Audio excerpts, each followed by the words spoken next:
Lieutenant general of Mohammad Jahangir Alam Chowdhury সোমবার ভোরে রাজধানীর 4টি থানা পরিদর্শন করেছেন। এ সময় তিনি থানাগুলো, অভ্যর্থনা কক্ষ, হাজতখানা এবং রাজধানীর বিভিন্ন চেকপোস্ট ঘুরে দেখেন। মন্ত্রণালয়ের এক সংবাদ বিজ্ঞপ্তিতে জানানো হয়, স্বরাষ্ট্র উপদেষ্টা ডিউটি অফিসার সহ কর্তব্যরত আইন শৃঙ্খলা বাহিনীর সদস্যদের সঙ্গে কথা বলেন ও প্রয়োজনীয় দিক নির্দেশনা দেন। এ সময় তিনি আইন শৃঙ্খলা বাহিনীর সদস্যদের দায়িত্ব পালনে আরও তৎপর, সজাগ ও সতর্ক থাকার নির্দেশ দেন।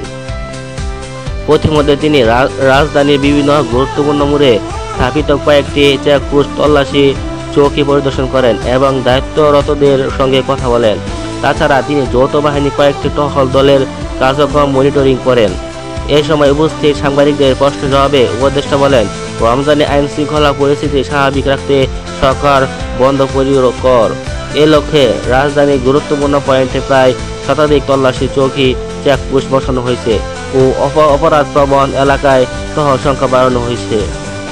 এইসব চেকপোস্ট এবং টহল দলের রাত্রিকালীন কার্যক্রম মনিটরিং করার জন্য স্বরাষ্ট্র মন্ত্রণালয়ের বিভিন্ন পর্যায়ে কর্মকর্তাদের নিয়মিত দায়িত্ব দেওয়া হয়েছে।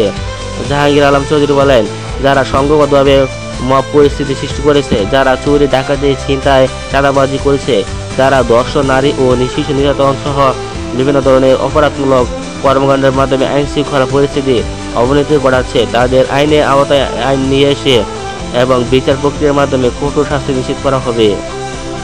কাউকে কোনো ছাড় দেওয়া হবে না। তিনি এ সময় বিভিন্ন অপরাধ ও আইন শৃঙ্খলা বিঘ্নকারী কার্যক্রম রোধে আইন শৃঙ্খলা বাহিনীকে আরও কঠোর হওয়ার নির্দেশ দেন।